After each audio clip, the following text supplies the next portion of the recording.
नमस्कार, आप देख रहे हैं दूरदर्शन समाचार। आपके साथ मैं हूं पराक्रम सिंह शेखावत। बताएंगे आपको आज दिन भर से जुड़ी बड़ी और महत्वपूर्ण खबरें। समाचार की शुरुआत सुर्खियों के साथ। प्रधानमंत्री नरेंद्र मोदी कल से 3 देशों की यात्रा पर होंगे रवाना। राष्ट्रपति प्रोबोवो सुबियांतो के न्योते पर 6 से 8 जुलाई तक इंडोनेशिया की यात्रा पर रहेंगे प्रधानमंत्री। ऑस्ट्रेलिया और न्यूजीलैंड होंगे अगले पड़ाव।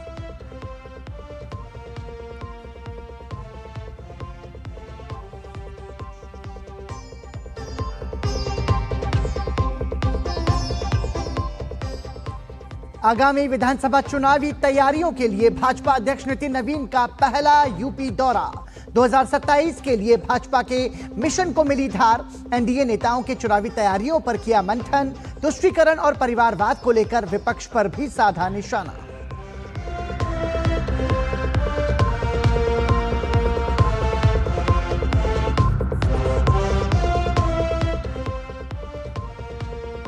विकसित भारत जी राम जी योजना के तहत 25,863 करोड़ की पहली किस्त जारी। केंद्रीय मंत्री शिवराज सिंह चौहान ने कहा, रोजगार, पारदर्शिता और समावेशी विकास सरकार का संकल्प।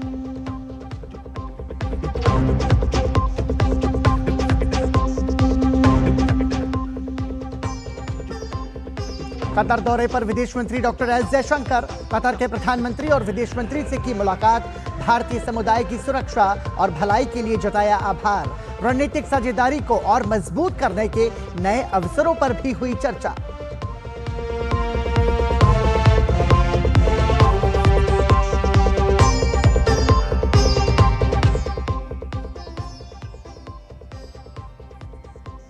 श्री अकाल तख्त साहिब के जत्थेदार ने पंजाब सरकार को 2 आईटी सेल समूहों की गतिविधियों को लेकर दी कड़ी चेतावनी। आईटी सेल पर श्री अकाल तख्त साहिब के खिलाफ दुष्प्रचार का लगाया आरोप। आईटी सेल की गतिविधियों पर रोक के लिए 10 दिनों का दिया अल्टीमेटम।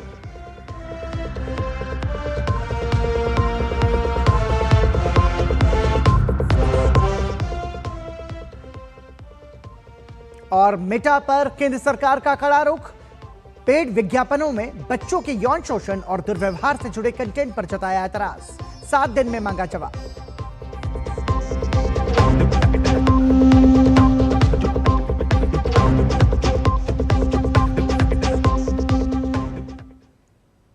प्रधानमंत्री नरेंद्र मोदी 6 जुलाई सोमवार से 3 देशों इंडोनेशिया, ऑस्ट्रेलिया और न्यूजीलैंड की यात्रा पर रहेंगे।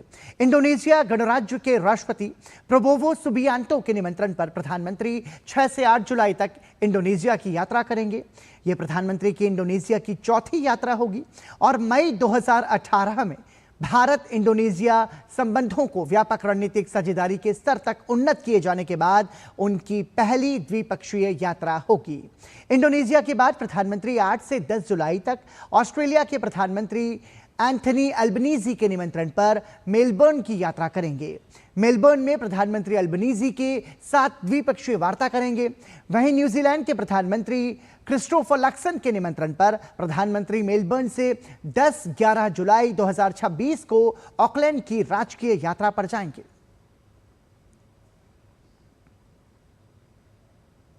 प्रधानमंत्री नरेंद्र मोदी 6 जुलाई सोमवार से 3 देशों इंडोनेशिया, ऑस्ट्रेलिया और न्यूजीलैंड की यात्रा पर रहेंगे। इन 3 देशों के दौरे में पहला पड़ाव होगा इंडोनेशिया। ये यात्रा केवल द्विपक्षीय संबंधों तक ही सीमित नहीं, बल्कि भारत की एक्ट ईस्ट और इंडो पैसिफिक विजन को नई गति देने वाली मानी जा रही है। जकार्ता में प्रधानमंत्री राष्ट्रपति प्रोबोवो सुबियांतो के साथ व्यापक वार्ता करेंगे और दोनों देशों के बीच रणनीतिक, आर्थिक तथा सांस्कृतिक साझेदारी को और मजबूत बनाने पर चर्चा करेंगे। भारतीय समुदाय से संवाद और प्राचीन सांस्कृतिक विरासत से जुड़ाव भी इस यात्रा के अहम पड़ाव होंगे।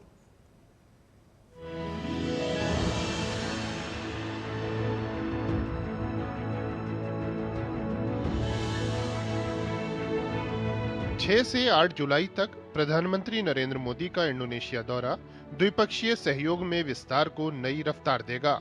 ये यात्रा इंडोनेशिया के राष्ट्रपति प्रोबोवो सुबियांतो के निमंत्रण पर हो रही है। पीएम और राष्ट्रपति प्रोबोवो की वार्ता के दौरान विभिन्न क्षेत्रों में भारत इंडोनेशिया सहयोग में हुई प्रगति की समीक्षा होगी। साथ ही सहयोग में विस्तार की संभावनाओं पर विचार विमर्श किया जाएगा। एनर्जी सिक्योरिटी, पे काम होगा, मैन्युफैक्चरिंग पे काम होगा, एजुकेशन पे काम हो रहा है, कल्चरल एक्सचेंजेस पे काम हो रहा है। आपने ध्यान दिया होगा कि प्रधानमंत्री जी जोग्याकर्ता जाएंगे, जो एक पौराणिक मंदिर है 9वीं सदी का, एक अद्भुत मंदिर है, उसके पुनर्निर्माण के लिए भारत योगदान करेगा। तो कई सारे स्तंभों पर काम हो रहा है और मुझे लगता है कि इस दौरे के बाद और भी घनिष्ठ हो जाएगा भारत और इंडोनेशिया का संबंध, और कई नए एरियाज और खेमों में काम होगा। एक उदाहरण तो मैं न्यूक्लियर कोऑपरेशन का भी दूंगा। Indonesia nuclear energy and peaceful use of nuclear energy में पैर डालने की सोच रहा है, उसमें भारत का रोल हो सकता है। दोनों देशों की दोस्ती प्राचीन सांस्कृतिक विरासत और आधुनिक रणनीतिक साझेदारी पर आधारित है। भारत की हिंद प्रशांत नीति के संदर्भ में भी पीएम की यात्रा बेहद अहम है। अपने विशाल आकार और रणनीतिक भौगोलिक स्थिति के कारण इंडोनेशिया ने हमेशा मलक्का, जलडमरू मध्य और आसपास के समुद्री क्षेत्र की सुरक्षा और स्थिरता में महत्वपूर्ण भूमिका निभाई है। ये समुद्री मार्ग भारत के लिए भी बेहद अहम है, क्योंकि ये हिंद महासागर क्षेत्र के सबसे महत्वपूर्ण समुद्री व्यापारिक मार्गों में से एक है। पीएम जकार्ता में प्रवासी भारतीय समुदाय की एक विशाल सभा को भी संबोधित करेंगे। प्रधानमंत्री के दौरे को लेकर लोगों में जबरदस्त उत्साह है। इंडोनेशिया और इंडिया के अंदर एक चीज़ जो मुझे बहुत समानता मिली, अतिथि देवो भव, जहाँ पे जैसे हमारे भारत देश में अतिथियों का स्वागत किया जाता है, उसी तरीके से इंडोनेशिया में भी अतिथियों का स्वागत किया जाता है। हम बहुत उत्साहित हैं हमारे माननीय प्रधानमंत्री श्री नरेंद्र मोदी जी के स्वागत का जकार्ता में। के लोग बहुत मतलब इंडियंस को बहुत सम्मान देते हैं, और मोदी जी, प्रधानमंत्री मोदी जी के आने के बाद ये रिश्ता और गहरा होता जाएगा। डिजिटल, स्वास्थ्य, कृषि और रक्षा उत्पादन जैसे क्षेत्रों में इंडोनेशिया भारत की सफलताओं से प्रेरणा ले रहा है। डिजिटल भुगतान में प्रस्तावित यूपीआई QRIS लिंकिंग से दोनों देशों के बीच आसान और तेज क्रॉस बॉर्डर ट्रांजैक्शन संभव होगा। इंडोनेशिया का ION मॉडल भारत के ONDC से प्रेरित है, जिससे लाखों MSMEs के लिए ओपन डिजिटल मार्केटप्लेस विकसित हो रहा है। इंडोनेशिया की फ्री मील्स स्कीम भारत के PM पोषण मॉडल से प्रेरित है। वहीं red and white village cooperative पहल के तहत सस्ती दवाओं के लिए भारत के PM जनौषधि मॉडल पर सहयोग के लिए काम हो रहा है। एक्ट ईस्ट नीति को गति देने और उसके साथ साथ इंडो पैसिफिक विजन को मजबूती देने के लिहाज से प्रधानमंत्री का आगामी इंडोनेशिया दौरा बेहद निर्णायक और महत्वपूर्ण माना जा रहा है, जहां पर दोनों नेता, अगर हम बात करें तो डिजिटल अर्थव्यवस्था, कनेक्टिविटी, रक्षा और समुद्री सुरक्षा पर अहम चर्चाएं करते हुए नजर आएंगे, जिससे दोनों देशों के द्विपक्षीय रिश्ते और प्रगाढ़ होंगे। कैमरा पर्सन रमाकांत और उत्तम सिंह के साथ आंचल गुलाटी गुंबर, जकार्ता, इंडोनेशिया। भारतीय संस्कृति और जीवन शैली को लेकर इंडोनेशिया में जबरदस्त उत्साह देखने को मिलता है। इसी कड़ी में भारतीय भोजन भी वहां बहुत ही लोकप्रिय है। इन पकवानों का स्वाद लोगों को भारतीय खाने के रेस्टोरेंट्स की तरफ खींचता है। ऐसी एक रेस्टोरेंट से देखिए हमारी संवाददाता आंचल की ये खास रिपोर्ट।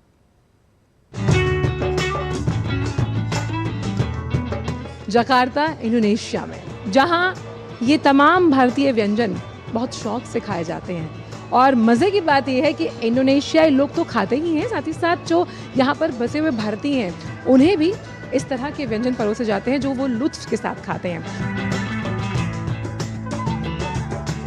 गणेशा एक संस्कृति की ओनर शिल्पा जी, आपका बहुत बहुत स्वागत है। नमस्ते, नमस्ते, वेलकम टू इंडोनेशिया जकार्ता। 2003 मैंने गणेशा एक संस्कृति खोला, and why I kept the name Ganesha, because that was my first business I started. And कोई भी चीज़ जब पहली बार शुरू करते हैं तो हम गणेश जी की पूजा करते हैं, तो गणेशा।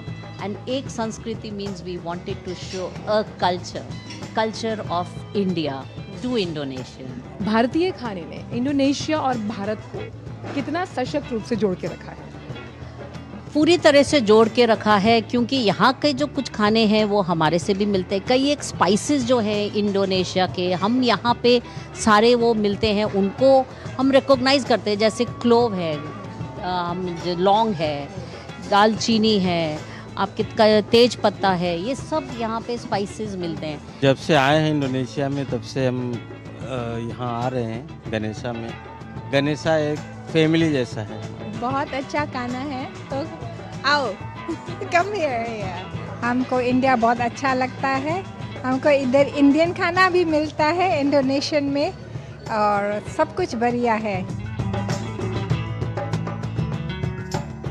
मेरे रेस्टोरेंट्स हैं, उसमें मेरे 500 इंडोनेशियन एम्प्लॉयज़ हैं जो काम कर रहे हैं, जिनकी फैमिलीज़ हैं हमारे साथ, एंड हमारे साथ थोड़े से एक्सपेक्टेड शेफ्स हैं जो कि ऑथेंटिक रेसिपी सारे उनको सिखाते हैं, बताते हैं ऐसे करो, और वो सब जानते हैं रेसिपी और बना पाते हैं। इंडोनेशियंस जो हैं वो लर्न करते हैं और उनको बहुत अच्छा लगता है। यही भारतीयों की पहचान है कि हम किस तरह से सभी लोगों को अपने साथ लेकर चलते हैं, और ये वसुधैव कुटुंबकम की भावना जो है वो खाने के इस शौक से भी आती है।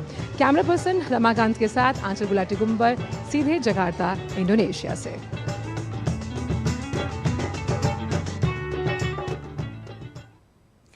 इंडोनेशिया के सार्वजनिक जीवन में भारतीय संस्कृति की खूब झलक मिलती है। हजारों वर्ष पुराने इन संबंधों के प्रतीक वहां जगह जगह देखने को मिलते हैं। इन सांस्कृतिक संबंधों की गहराई और महत्व के बारे में बता रही हैं हमारी संवाददाता आंचल। इंडोनेशिया और भारत के सांस्कृतिक रिश्ते जो हैं वो बहुत डीप रूटेड हैं, और बहुत सी ऐसी बातें भारत की जो इंडोनेशिया पर छाप छोड़ती हुई नजर आती हैं। आइए आपको बताते हैं। आप समझते हैं कि यहाँ पर जो प्रमुख एयरलाइन है उसका नाम क्या है? उसका नाम है गरुड़ एयरलाइंस। हम जानते हैं कि हिंदू शास्त्रों के अनुसार गरुड़ बहुत शक्तिशाली पक्षी है और ये भगवान विष्णु का वाहन भी है। आप देखिए किस तरह से भारत के इस भाव की छाप जो है वो इंडोनेशिया में नजर आती है। वहीं अगर हम बात करें तो कई ऐसे संस्कृत भाषा के शब्द हैं जो इंडोनेशियाई भाषा में इस्तेमाल किए जाते हैं, राजधानी भाषा, और ये दिखाती है दोनों देशों के उस अटूट बंधन की मजबूती। इसके बाद बात करते हैं रामायण और महाभारत की। आप जानते हैं कि रामायण और महाभारत का मंचन यहाँ पर छाया कठपुतली के जरिए किया जाता है, यानी शैडो पपेट शोज के जरिए, जो लोग बड़े चाव से देखने आते हैं, राम को समझने आते हैं, और इस भाव को कहीं ना कहीं इंडोनेशियाई लोग भारत के साथ जोड़ते हैं। और रही बात फिल्मों की, तो 1999 के उस दौर को हम नहीं भूल सकते। 1999 से लेकर अगर बात की जाए अब तक, तो जो भारतीय फिल्में हैं वो पसंदीदा हैं यहाँ के इंडोनेशियाई लोगों की। और जब हम बात करते हैं भारतीय खाने की, तो यहाँ के कई ऐसे रेस्टोरेंट्स हैं जहाँ पर भारतीय खाने को सर्व किया जाता है और इंडोनेशियाई लोग बहुत चाव से उसे खाते हैं। और एक चीज़ और, पैलेस ऑन व्हील्स आपने सुना होगा। क्या आपने व्हील्स ऑन कॉफ़ी सुना है? यहाँ पर आपको लोग छोटे छोटे जो ई रिक्शाज होते हैं उस पर कॉफ़ी सर्व करते हुए नज़र आएंगे, पिलाते हुए नज़र आएंगे। ये बताता है कि कैसे भारत और इंडोनेशिया, जब हम संस्कृति और सभ्यता के उस मोती की बात करते हैं जो पूरे माला को जोड़ कर रखता है, इन दोनों देशों ने इस बात को सिद्ध किया है। कैमरा पर्सन रमाकांत के साथ आंचल गुलाटी गुम्बर, जकार्ता, इंडोनेशिया से। उत्तर प्रदेश में चुनावी सरगर्मियों के बीच Bharatiya Janata party mission UP की तैयारियों को नई धार दे रही है। संगठन को और मजबूत बनाने, एनडीए सहयोगियों के साथ समन्वय बढ़ाने और विकास के एजेंडे को जन जन तक पहुंचाने के संकल्प के साथ भाजपा ने अपनी राजनीतिक सक्रियता तेज कर दी है। इसको लेकर भाजपा अध्यक्ष नितिन नवीन लखनऊ में सक्रिय रहे और विशेष बैठकों का सिलसिला भी चला।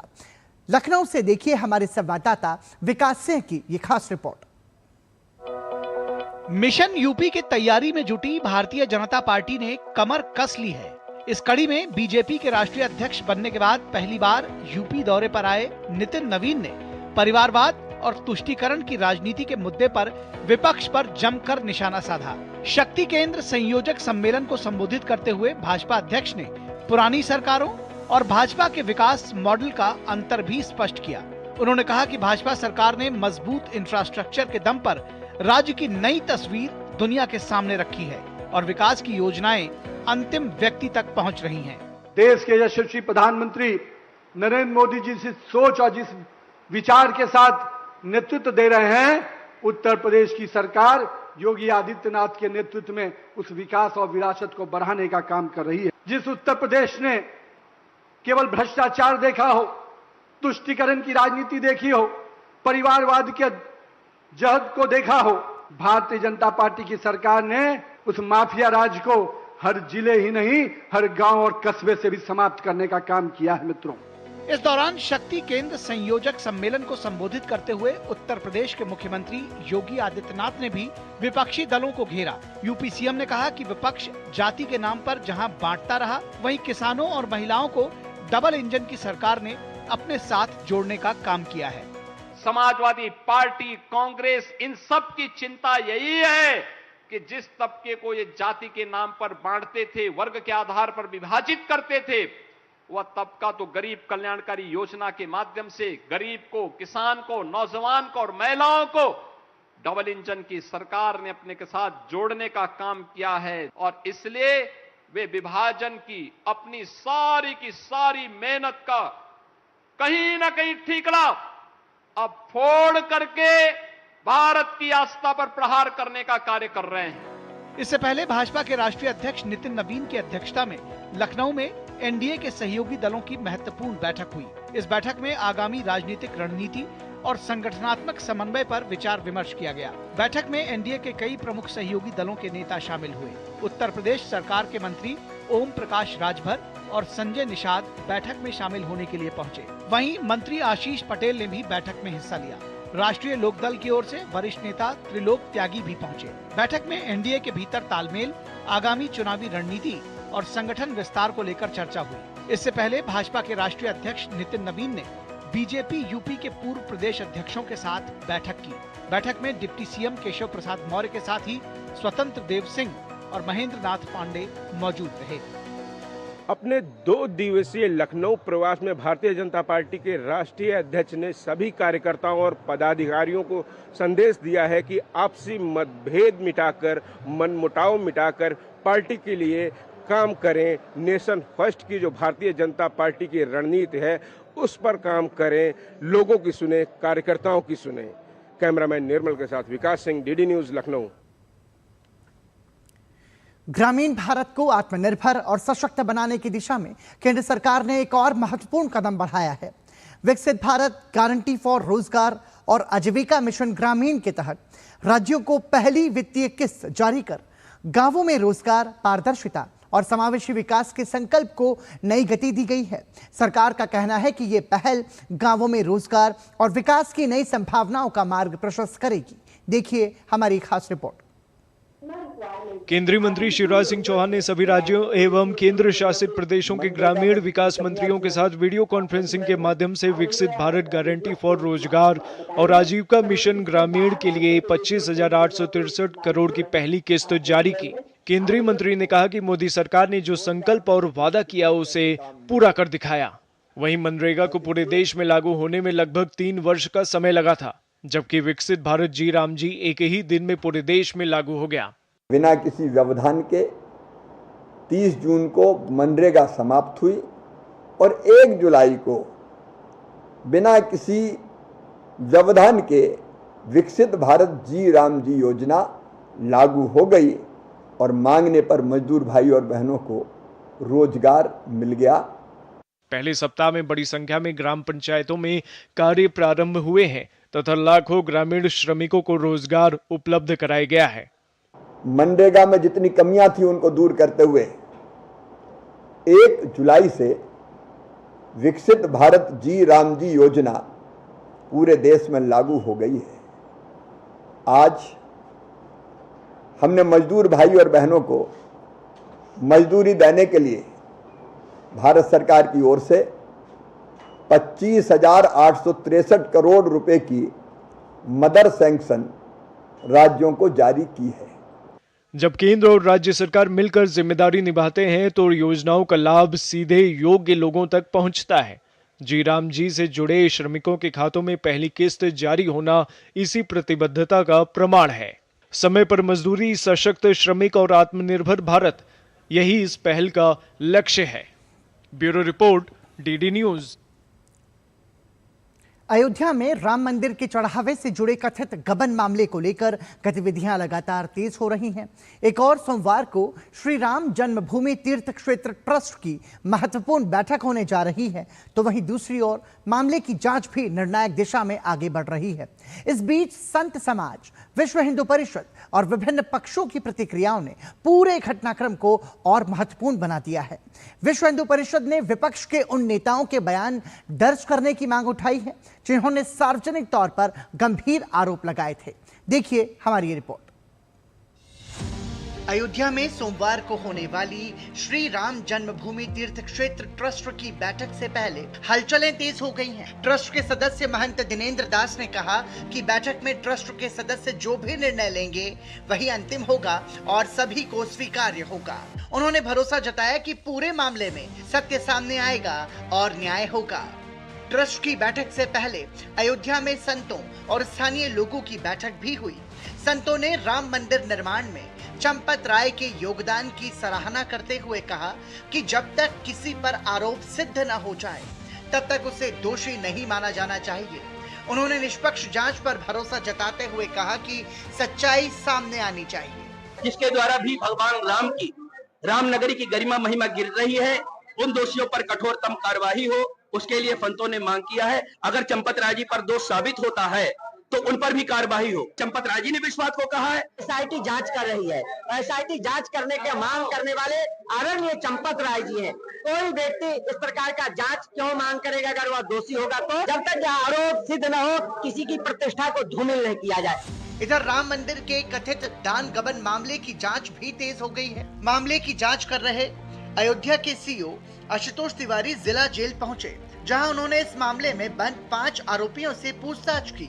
पूछताछ के दौरान दान राशि के लेन देन, कथित अनियमितताओं और रकम के इस्तेमाल सहित कई महत्वपूर्ण बिंदुओं पर जानकारी जुटाई गई। इस बीच विश्व हिंदू परिषद के अंतर्राष्ट्रीय अध्यक्ष आलोक कुमार ने मामले में जांच अधिकारी आशुतोष तिवारी को पत्र लिखा है। उन्होंने कांग्रेस सांसद प्रियंका गांधी, आम आदमी पार्टी के नेता अरविंद केजरीवाल, राज्यसभा सांसद संजय सिंह और समाजवादी पार्टी के नेता रामगोपाल यादव समेत अन्य नेताओं के बयान दर्ज करने की मांग की है। उनका कहना है कि इन नेताओं ने सार्वजनिक मंचों पर राम मंदिर के चढ़ावे को लेकर गंभीर आरोप लगाए हैं, इसलिए निष्पक्ष जांच के लिए उनसे इन दावों के आधार और उपलब्ध साक्ष्यों की जानकारी ली जानी चाहिए। पत्र में यह भी लिखा गया है कि यदि आरोपों के समर्थन में प्रमाण मिलते हैं तो जांच में मदद मिलेगी, जबकि आरोप निराधार पाए जाने पर कानून के अनुसार कार्रवाई पर भी विचार किया जाना चाहिए। प्रोफेसर रामगोपाल यादव जी ने कहा कि 20,000 करोड़ से ज्यादा का घपला है। हमारी तो जानकारी में इतने पैसे वहां आए ही नहीं। प्रियंका जी ने कहा है हजारों करोड़ का चढ़ावा आता है। तो मैंने सोचा कि अगर पुलिस इनसे प्रार्थना करे कि आपने ये बयान दिया है, आपके पास जो कागज है, जो जानकारी है, डॉक्यूमेंट है, गवाह पता है, हमको बताइए, हम सारा उपयोग करके जांच पूरी करेंगे। राम मंदिर के चढ़ावे से जुड़े कथित गबन मामले में जहां जांच एजेंसीज हर पहलुओं की पड़ताल कर रही है, वहीं ट्रस्ट, संत समाज और विश्व हिंदू परिषद ने पूरे मामले की पारदर्शी और निष्पक्ष तरीके से जांच की उम्मीद जताई है। ब्यूरो इनपुट के साथ लखनऊ से विकास सिंह की रिपोर्ट, डीडी न्यूज। अयोध्या में श्री राम जन्मभूमि तीर्थ क्षेत्र से जुड़े कथित चढ़ावा गिनती विवाद के बीच ट्रस्ट के कोषाध्यक्ष स्वामी गोविंद देवगिरी ने राम भक्तों के नाम सार्वजनिक अपील जारी कर अपना पक्ष रखा है। उन्होंने कहा कि चढ़ावे में कथित अनियमितता की घटना अत्यंत दुखद है और इसकी निष्पक्ष और गहन जांच होनी चाहिए। उन्होंने स्पष्ट किया कि चढ़ावे की गिनती और नकद लेन देन से उनका कोई प्रत्यक्ष संबंध नहीं रहा है। साथ ही उन्होंने भरोसा जताया कि एसआईटी, पुलिस और न्यायपालिका दोषियों के खिलाफ निष्पक्ष कार्रवाई करेगी। स्वामी गोविंद देवगिरी का ये पत्र ऐसे समय में आया है जब श्री राम जन्मभूमि तीर्थ क्षेत्र ट्रस्ट की बैठक सोमवार को प्रस्तावित है। स्वामी गोविंद देवगिरी ने स्पष्ट किया कि उन्होंने कभी भी ट्रस्ट के न्यासी या कोषाध्यक्ष बनने का आग्रह नहीं किया। उन्होंने कहा कि वो अपने अयोध्या प्रवास का खर्च स्वयं वहन करते हैं और ट्रस्ट से कभी कोई यात्रा व्यय नहीं लिया। उन्होंने ये भी कहा कि मंदिर का पूरा भुगतान बैंकिंग व्यवस्था के माध्यम से होता है। उनके पास कोई चेकबुक नहीं है और वो अधिकृत हस्ताक्षरकर्ता भी नहीं है। उन्होंने कहा कि राम भक्तों द्वारा चढ़ाए गए दान की गिनती की प्रक्रिया से उनका शुरू से ही कोई प्रत्यक्ष संबंध नहीं रहा। चढ़ावे की गिनती स्थानीय ट्रस्ट प्रतिनिधियों और निर्धारित स्टैंडर्ड ऑपरेटिंग प्रोसीजर के तहत होती है। उन्होंने कहा कि ट्रस्ट का आय व्यय ऑडिट के दायरे में है और अधिकृत व्यक्ति कभी भी उसकी जांच कर सकते हैं। अपने पत्र के अंत में स्वामी गोविंद देव गिरी ने लिखा कि भविष्य में और अधिक पारदर्शी व्यवस्था विकसित की जाएगी ताकि दान की गिनती और लेखा जोखा पूरी तरह से पारदर्शी रहे। उन्होंने विश्वास जताया कि भगवान श्री राम की कृपा से सत्य की विजय होगी और राम मंदिर की गरिमा को किसी भी प्रकार की आंच नहीं आने दी जाएगी।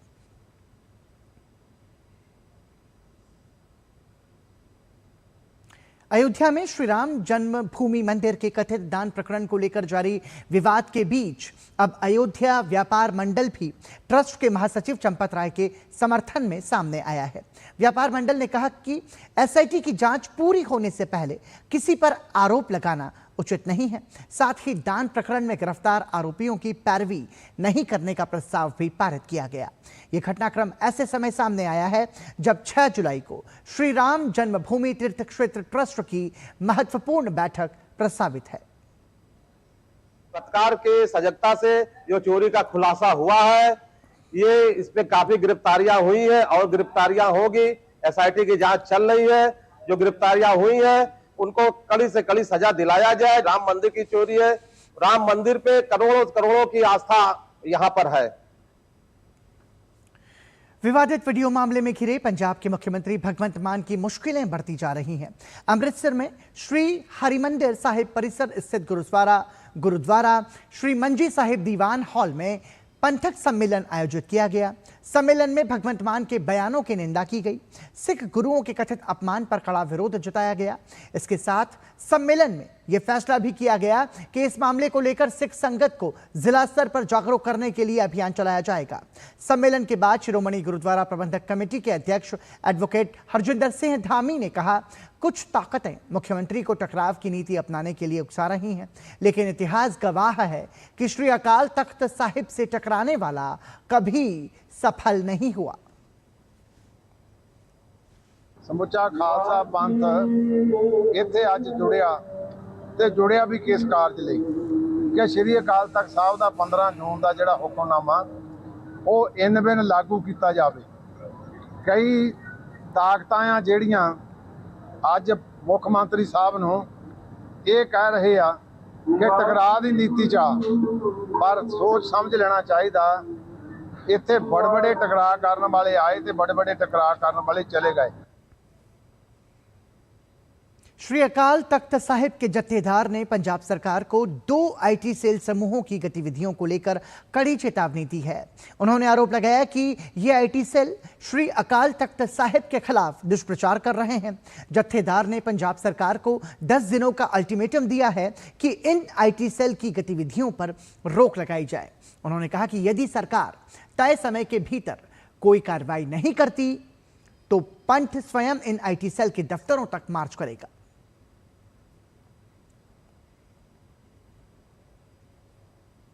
सोशल मीडिया ते आ चलदा है, 2 सेंटर ने, एक मोहाली दे विच आ साहिबजादा अजीत सिंह नगर, मैनू नाम ही पता मैं लेना नहीं, एक चंडीगढ़ आ जिथे दिल्ली दे बंदे बैठे हुए आ और जेड़े रोज ही मान मर्यादा वालियां जेड़ियां संस्थावां उहदे खिलाफ नैरेटिव बिरतांत चलाउंदे आ।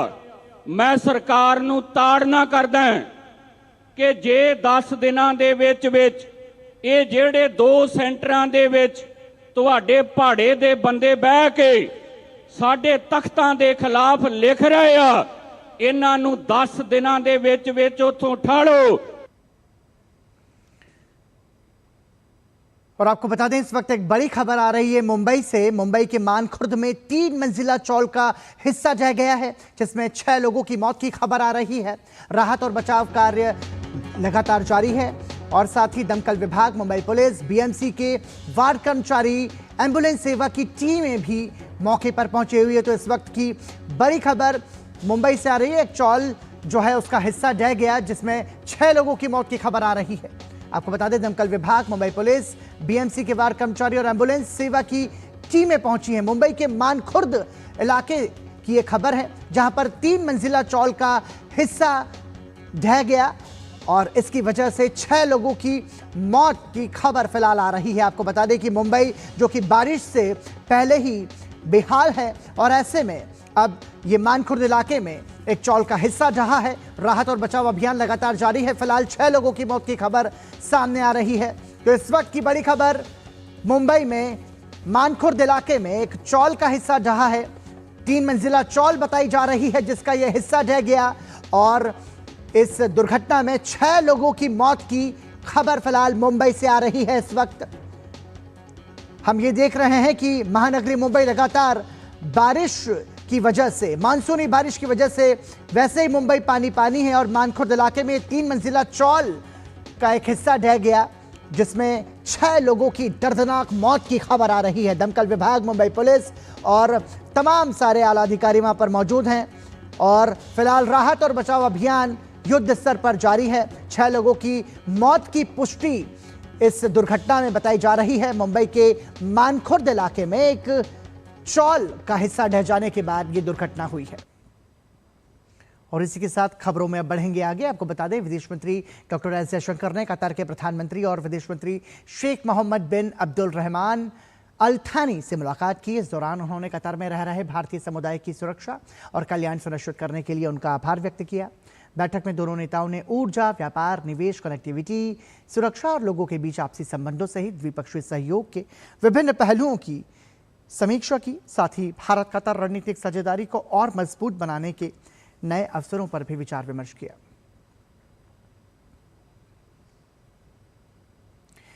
भारतीय जनता पार्टी द्वारा 23 जून से 6 जुलाई तक मनाए जा रहे डॉक्टर श्यामा प्रसाद मुखर्जी स्मृति पखवाड़े के तहत आज दिल्ली में स्मृति संगोष्ठियों का आयोजन किया गया। नई दिल्ली जिले में आयोजित स्मृति संगोष्ठी को भाजपा के राष्ट्रीय प्रवक्ता, राज्यसभा सांसद डॉक्टर सुधांशु त्रिवेदी, सांसद बांसुरी स्वराज ने संबोधित किया। इस अवसर पर डॉक्टर सुधांशु त्रिवेदी ने कहा कि राष्ट्रवाद डॉक्टर श्यामा प्रसाद मुखर्जी के जीवन का मूल मंत्र था। उनका मानना था कि भारत की पहचान उसकी सांस्कृतिक एकता, एक संविधान और एक ध्वज में निहित है। उन्होंने कहा कि डॉक्टर श्यामा प्रसाद मुखर्जी का सबसे बड़ा संघर्ष जम्मू कश्मीर में लागू विशेष व्यवस्था के विरुद्ध था। वो एक देश में 2 विधान, 2 प्रधान और 2 निशान के घोर विरोधी थे, और अनुच्छेद 370 को राष्ट्रीय एकता के मार्ग में बाधा मानते थे।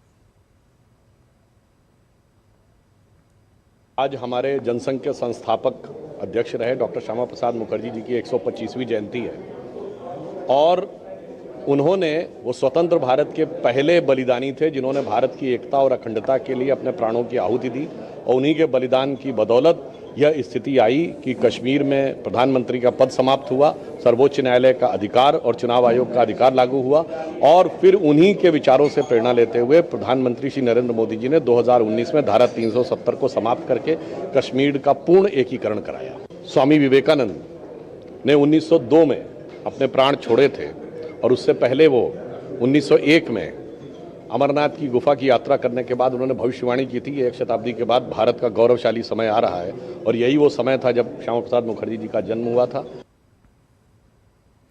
केंद्र सरकार ने सोशल मीडिया पर दुर्व्यवहार से जुड़े कंटेंट को लेकर सख्ती दिखाई है। सूत्रों के मुताबिक सरकार ने इंस्टाग्राम पर पेड विज्ञापनों में बच्चों के यौन शोषण और दुर्व्यवहार से जुड़े कंटेंट को लेकर कड़ा रुख अपनाते हुए मेटा को नोटिस जारी किया है।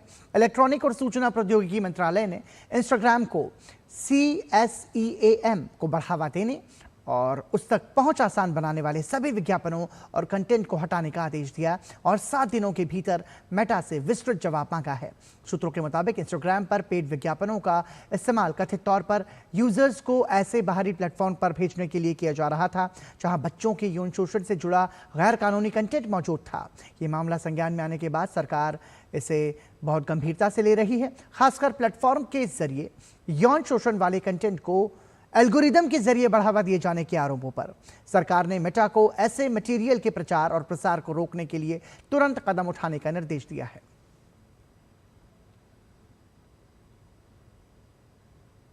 रेल और संचार मंत्री अश्विनी वैष्णव ने अपनी गुजरात यात्रा के दौरान आधुनिक तकनीक की मदद से railway span, bullet train station निर्माण में उपयोग किए जाने वाले विभिन्न प्रकार के डोम और अन्य प्रीकास्ट बनाने वाली फैक्ट्रीज का निरीक्षण किया।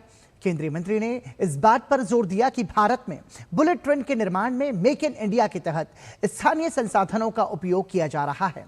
उन्होंने इंजीनियर्स और श्रमिकों से बात कर काम की प्रगति पर संतोष व्यक्त किया। इस निरीक्षण का मुख्य उद्देश्य प्रोजेक्ट की समयबद्ध पूर्णता सुनिश्चित करना है। ये पूरी प्रक्रिया आधुनिक इंजीनियरिंग का एक बेहतरीन उदाहरण प्रस्तुत करती है।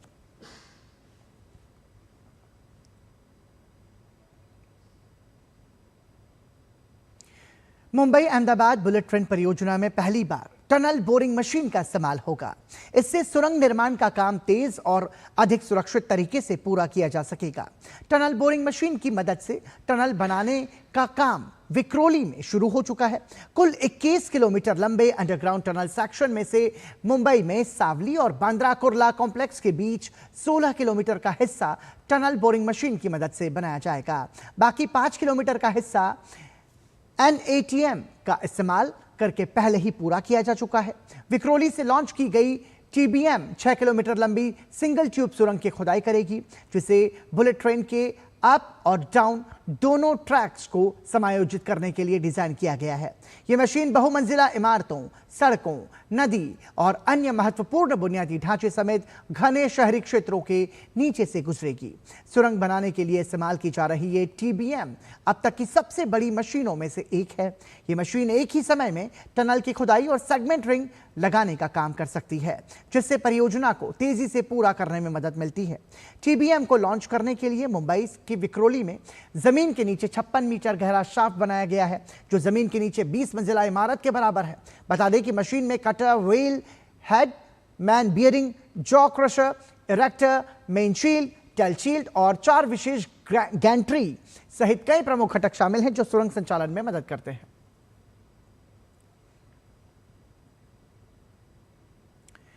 पद्म भूषण से सम्मानित उत्तराखंड के वरिष्ठ जननेता और पूर्व राज्यपाल भगत सिंह कोश्यारी के सम्मान में भव्य नागरिक अभिनंदन और उनके व्यक्तित्व और कृतित्व पर आधारित पुस्तक का विमोचन नई दिल्ली में एक कार्यक्रम में किया गया। भगत सिंह कोश्यारी व्यक्तित्व एवं कृतित्व पुस्तक को डॉक्टर बिहारी लाल जलंधरी ने लिखा है। सामाजिक, राजनीतिक, शैक्षणिक एवं सांस्कृतिक क्षेत्र के गणमान्य व्यक्तियों की गरिमामयी उपस्थिति ने समारोह को विशेष बना दिया। कार्यक्रम में मुख्य अतिथि केंद्रीय मंत्री भूपेंद्र सिंह ने भगत सिंह कोश्यारी के संघर्षपूर्ण जीवन, राष्ट्रहित में उनके योगदान और समाज के प्रति उनकी निष्ठा का उल्लेख करते हुए उन्हें नई पीढ़ी के लिए प्रेरणा स्रोत बताया। उन्होंने कहा कि भगत सिंह कोश्यारी का संपूर्ण जीवन सेवा, समर्पण और भारतीय संस्कृति के मूल्यों का जीवंत उदाहरण है। उनका सार्वजनिक जीवन ईमानदारी, सादगी और राष्ट्र प्रथम की भावना का प्रतीक रहा है। उन्होंने खुद जो विषय लिखा है वो उत्तराखंड को लेकर के लिखा है, एक विषय और उद्देश्य को लेकर के लिखा है। स्वर्गीय अटल जी ने जिस उत्तराखंड की कल्पना करी, हम जिस उत्तराखंड के बारे में कल्पना करते हैं, सारे संसार में बहुत सारी भूमि पर्यटक भूमि, लेकिन उत्तराखंड पर्यटक भूमि से ज़्यादा उत्तराखंड मोक्ष भूमि है। हमें उत्तराखंड की जो रचना भगत दा ने सोची और जो उत्तराखंड की हमारी कल्पना है कि देवभूमि दुनिया के लिए एक सहृदय स्थान के रूप में उत्तराखंड पहचाना जाए। डॉक्टर बिहारी लाल जी का आभार व्यक्त करना चाहूँगा कि उन्होंने भगत दा का जीवन, भगत दा की शिक्षा, भगत दा की पत्रकारिता, भगत दा का समाज सेवा का विषय, भगत दा के राज्यसभा के सांसद के रूप में, भगत दा के प्रश्नोत्तर, भगत दा के पिटीशन कमेटी के रूप में और उससे ज़्यादा भगत दा के परिवार, रिश्तेदार और निजी लोगों के रूप में एक बहुत अच्छा विवरण दिया है। इस अवसर पर भगत सिंह कोश्यारी ने भी सभी के प्रति आभार व्यक्त करते हुए कहा कि यह सम्मान केवल उनका नहीं बल्कि उन सभी लोगों का है जिन्होंने जीवन भर राष्ट्र और समाज की सेवा को अपना धर्म माना। आपको बड़ी खुशी के साथ बोल सकता हूँ, गर्व के साथ बोल सकता हूँ, पिछले 3 सालों में सैकड़ों लोगों ने अपना उद्योग शुरू किया, अपना काम शुरू किया है और मुझे ऐसा लगता है आप सब लोग इस आत्मनिर्भर उत्तराखंड के लिए मोदी जी इतना जोर दे रहे हैं, हम सब उस दिशा में प्रयास करेंगे तो सोने में सुहागा होगा। इतना प्यार और प्रेम मुझे दे रहे हैं और यही प्यार और स्नेह आपका है। मुझे लगता है हम सब लोग अपना जो भी काम करें, व्यापार करें, बिजनेस करें, नौकरी करें, अगर भारत माता को समर्पित करते हुए करेंगे। इथेनॉल मिश्रित ईंधन E20 को लेकर फैली आशंकाओं के बीच विशेषज्ञों ने इसे सुरक्षित, शोध आधारित और देश के लिए दूरगामी लाभ वाला कदम बताया है। पूर्व BPCL निदेशक R रामचंद्रन ने कहा कि E20 को देश भर में लागू करने से पहले व्यापक अध्ययन, परीक्षण और कई राज्यों में सफल क्रियान्वयन किया गया। उन्होंने कहा कि शुरुआती दौर में कुछ चुनौतियां हो सकती हैं, लेकिन इससे प्रदूषण में कमी, ऊर्जा सुरक्षा मजबूत होने, किसानों की आय बढ़ाने और आयातित ईंधन पर निर्भरता घटाने जैसे बड़े लाभ मिलेंगे। E20 पर आयोजित मीडिया संवाद में ऑटोमोबाइल और ऑयल मार्केटिंग कंपनीज के विशेषज्ञों ने भी इससे जुड़े सवालों के जवाब दिए।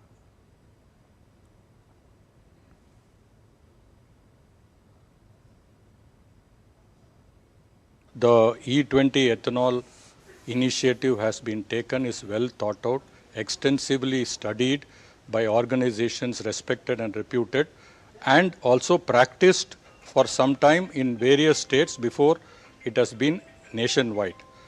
We can assure the customer on a long-term basis, one would see value out of E20 like so many other efforts which has happened in the past in the automobile fuel segment.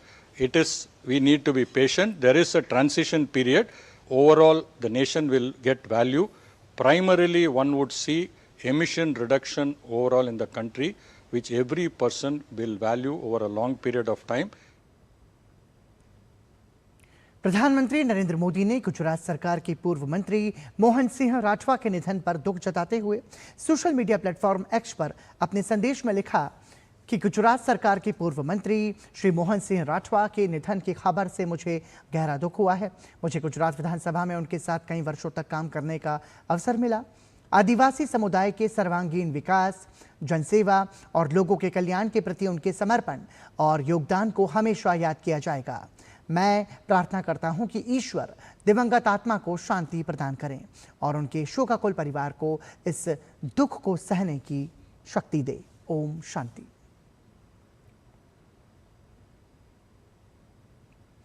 Catch the rain अभियान के तहत प्रधानमंत्री नरेंद्र मोदी ने जनता से जल संचय का संकल्प लेने की अपील की। इस अभियान के तहत बारिश के पानी की एक एक बूंद को मिलकर बचाने की अपील की गई। अभियान के तहत क्या करना है ये भी बताया गया। हर घर, सोसाइटी, वर्क प्लेस पर रेन वाटर हार्वेस्टिंग तकनीक अपनाना होगा। बावड़ियों, कुओं और पारंपरिक जल संरचनाओं को संवारें और इस्तेमाल के लायक बनाएं। मानसून के जल का ज्यादा से ज्यादा संचयन हो, इसलिए आसपास के तालाब, जलाशयों से गाद निकालकर जल धारण क्षमता बढ़ाएं। जल ग्रहण क्षेत्रों में अधिक से अधिक पेड़ लगाकर ग्रीन कवर को बढ़ावा देने की अपील की गई। साथ ही अनुपयोगी बोरवेल्स को ठीक कराकर ग्राउंड वाटर रिचार्ज होने में मदद करने को भी कहा गया है। बता दें कि राष्ट्रीय जल मिशन जल शक्ति मंत्रालय के तहत भारत सरकार की एक प्रमुख पहल है कैच द रेन, जिसे 2011 में शुरू किया गया था। इसका मुख्य उद्देश्य जल संरक्षण, पानी की बर्बादी को कम करना और एकीकृत प्रबंधन के माध्यम से राज्यों के भीतर और बाहर समान जल वितरण सुनिश्चित करना है।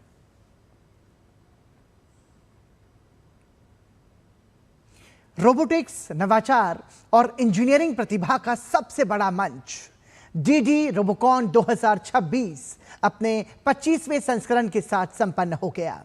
आईआईटी दिल्ली में 4 दिनों तक चले इस रोमांचक मुकाबले में देश भर के इंजीनियरिंग कॉलेजों के 39 टीमों ने अपनी तकनीकी क्षमता और टीम वर्क का शानदार प्रदर्शन किया। फाइनल में अहमदाबाद के एलडी कॉलेज ऑफ इंजीनियरिंग ने खिताब अपने नाम किया। अब यही टीम हांगकांग में होने वाले एबीयू एशिया पैसिफिक रोबोकॉन 2026 में भारत का प्रतिनिधित्व करेगी। आईआईटी दिल्ली का परिसर, जहां मशीनों में तकनीक के साथ जुनून भी दिखाई दिया। 2 से 5 जुलाई तक आयोजित डीडी रोबोकॉन के 25वें संस्करण में देश भर के इंजीनियरिंग संस्थानों के 700 से अधिक युवा प्रतिभागियों ने अपनी कल्पनाशीलता, तकनीकी कौशल और टीम भावना का प्रदर्शन किया। कुंग-फू क्वेस्ट थीम पर आधारित इस प्रतियोगिता के फाइनल में 39 टीमों के बीच रोमांचक मुकाबला हुआ। आखिरकार अहमदाबाद के एलडी कॉलेज ऑफ इंजीनियरिंग ने चैंपियन बनने का गौरव हासिल किया। एमआईटी डब्ल्यूपीओ रोबोकॉन क्लब प्रथम रनर अप और टीम निर्मा रोबोकॉन द्वितीय रनर अप रही। इस अवसर पर प्रसार भारती के सीईओ गौरव द्विवेदी ने कहा कि रोबोकॉन युवाओं में नवाचार, सृजनशीलता, टीम वर्क और खेल भावना को विकसित करने का एक प्रभावी मंच बन चुका है। उन्होंने कहा कि आज देश में स्टार्टअप्स और इनोवेशन के लिए पहले से कहीं अधिक अवसर उपलब्ध हैं। The way that startups have been coming up, the way that innovations are being recognized, the way that innovations are being incubated and accelerated, the amount of thrust that the government is putting on enabling the younger generation to convert their ideas into action. I think these are opportunities which have never been this immense and this easily available in the last several decades. समापन समारोह में उत्कृष्ट प्रदर्शन करने वाली कई अन्य टीमों को भी सम्मानित किया गया। प्रसार भारती के सीईओ गौरव द्विवेदी ने कहा कि विकसित भारत के निर्माण में युवाओं की तकनीकी क्षमता सबसे बड़ी ताकत है और सरकार नवाचार को बढ़ावा देने के लिए लगातार अनुकूल वातावरण तैयार कर रही है। उन्होंने कहा कि रोबोकॉन जैसे मंच युवाओं को केवल प्रतियोगिता का अवसर नहीं देते, बल्कि उन्हें वैश्विक चुनौतियों के लिए तैयार भी करते हैं। Robocoon aims to create, to innovate, to develop a team feeling, the spirit of sportsmanship and brotherhood, and also gives an opportunity for each one of you to show how you can convert ideas into action. अब सभी की निगाहें Hong Kong पर होगी, जहां 21 से 24 अगस्त के बीच आयोजित होने वाले ABU एशिया पैसिफिक रोबोकॉन 2026 में LD college of engineering Bharat का प्रतिनिधित्व करेगा।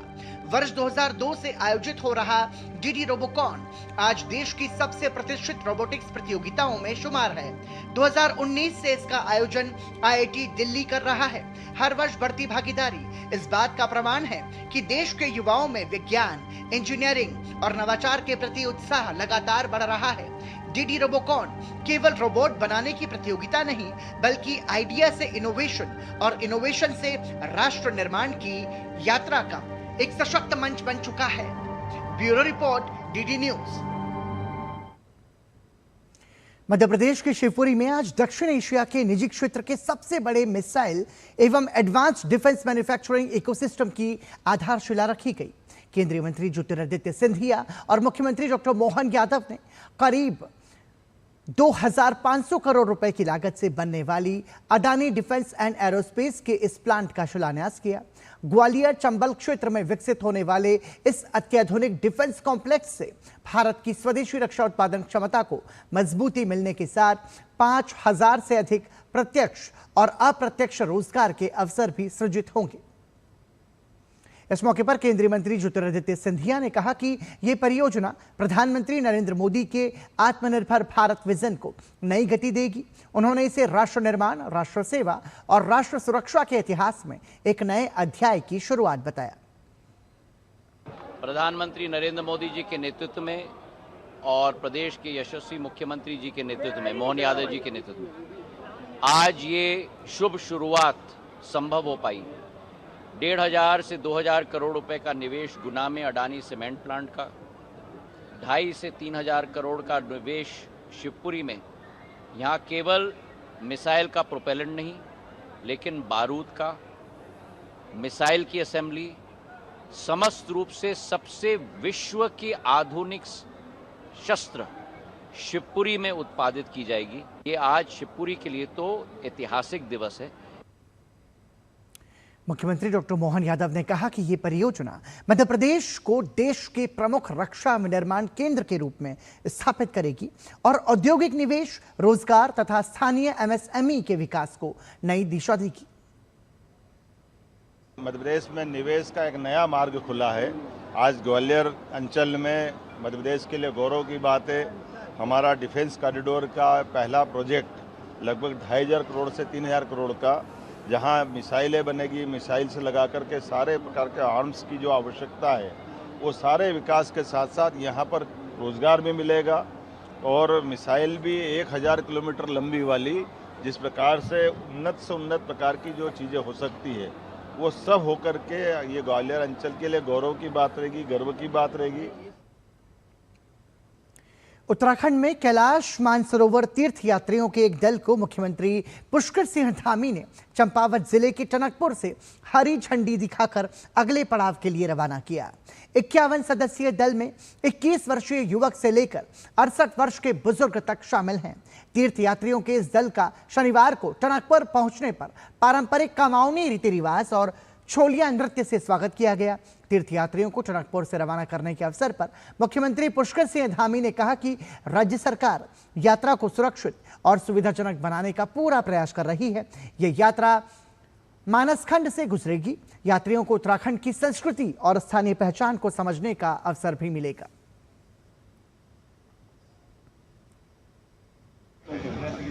यहाँ से यात्रा पर रवाना कर रहे हैं और मेरे लिए ये बहुत भावुक क्षण है। हमारा प्रयास रहता है कि इस यात्रा पर जाने वाले प्रत्येक तीर्थ यात्री उसकी यात्रा अच्छे से हो।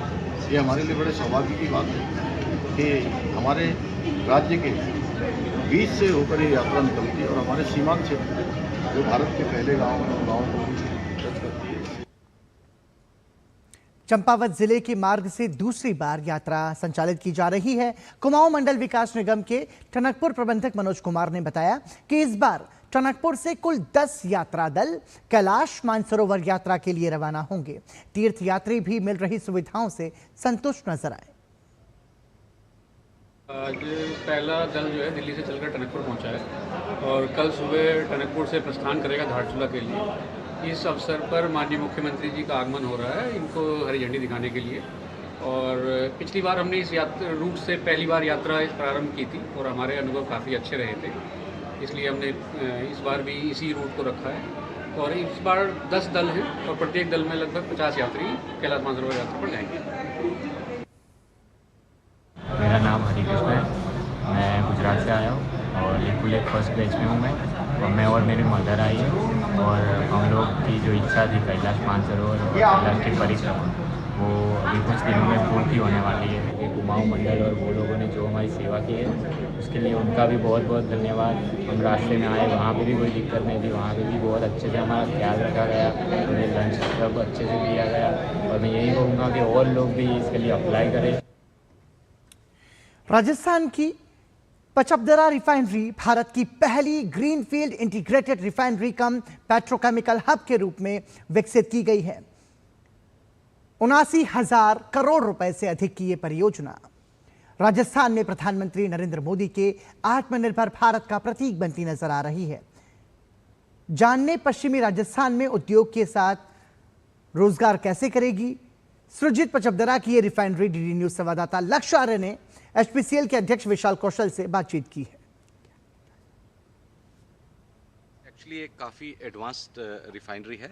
3-4 पैमाने पे मैं इसके बारे में बात करूंगा। पहले तो ये एक हाई नेल्सन इंडेक्स वाली रिफाइनरी है, 17 का इसका नेल्सन इंडेक्स है। सेकेंड, ये एक इंटीग्रेटेड रिफाइनरी और पेट्रोकेमिकल कॉम्प्लेक्स है।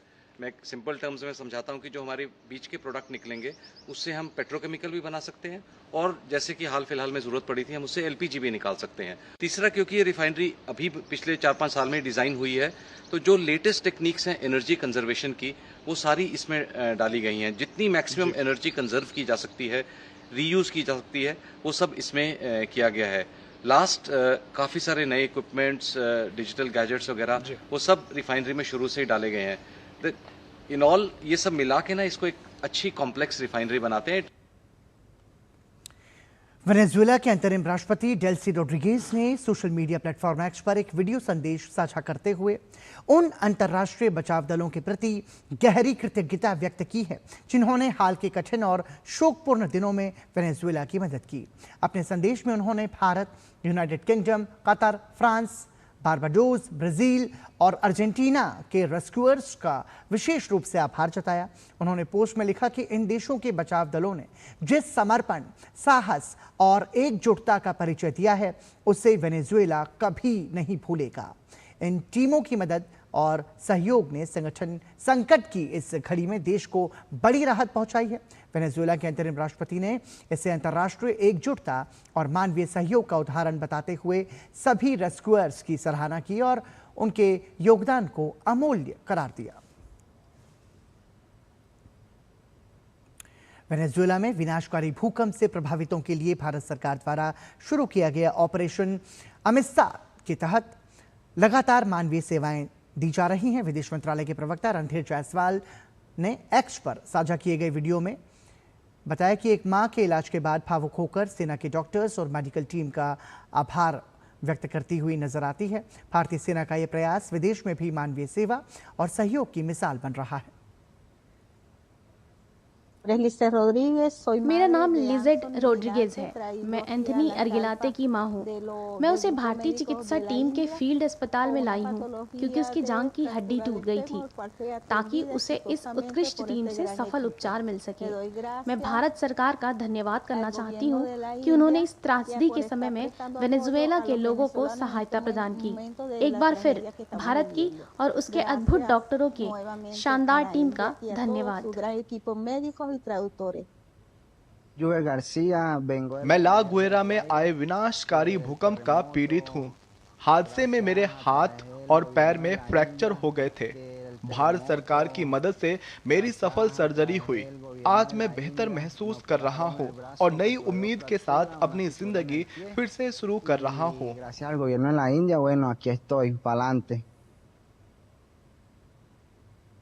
वेनेजुएला की ये प्रतिक्रिया भारत की विश्व बंधुत्व की भावना और सर्वे भवन्तु सुखिनः के प्रयास को सार्थकता प्रदान करती है। इसी के साथ समाचार में अभी के लिए इतना ही। दीजिए अनुमति। नमस्कार।